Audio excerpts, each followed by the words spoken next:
pouvez maintenant rénover les murs en quelques heures et sans le coût ni les inconvénients de devoir faire des travaux. Dans cette vidéo, nous allons vous expliquer comment l'appliquer. Notre produit est très léger et résistant aux impacts. Il ne s'applique qu'à l'intérieur de logements et de locaux où il supporte des températures comprises entre 5 et 45 degrés, sans altération due à la dilatation. Il est résistant à l'eau et peut même être appliqué dans l'espace de la douche en utilisant de la silicone au niveau de l'union entre les plaques. Pour enlever l'excès de silicone, tout simplement passer un doigt humidifié avec de l'eau savonneuse.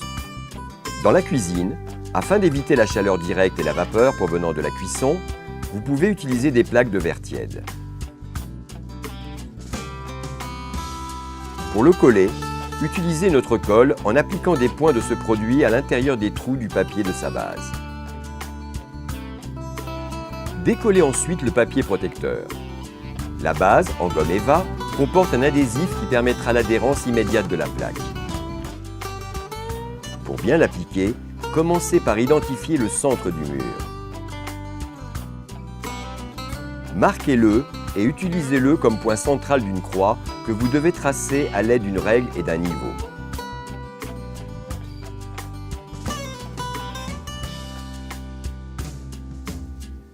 La première plaque sera placée dans l'un de ces secteurs. Assurez-vous de bien faire coïncider le coin, puis le bord de la plaque avec la ligne tracée de la croix. La plaque suivante est marquée au centre de sa longueur, marque que l'on fait coïncider avec la ligne verticale de la croix pour éviter que les joints coïncident. Vous pouvez alors placer les plaques à partir de ces deux dernières.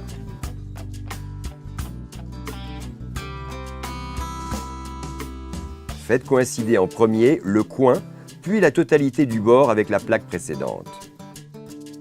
Les cassures, joints, sont particulièrement décoratives.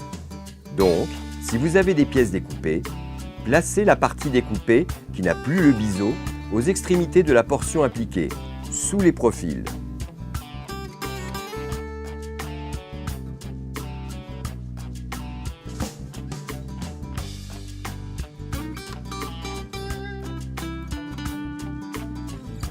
Pour découper les plaques, il suffit de passer de façon énergique un cutter sur la ligne que l'on veut découper, ce qui permet de déchirer la couche supérieure. Ensuite, retournez la plaque et pliez-la sur la fente pour qu'elle casse. Coupez ensuite le papier protecteur de la base.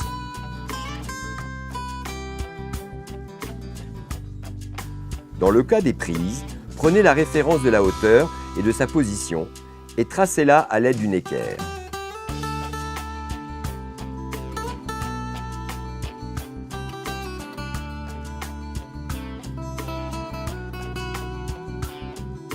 Marquez fortement avec le cutter pour traverser la partie supérieure de la plaque.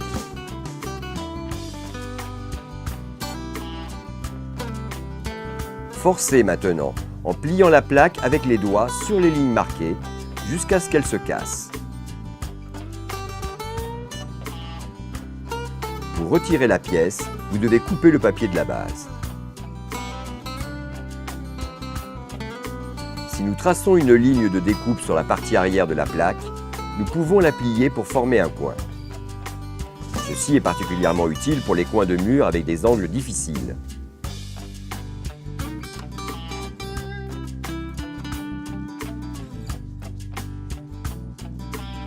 Pour terminer l'application, placez des profilés en les collant avec de la silicone.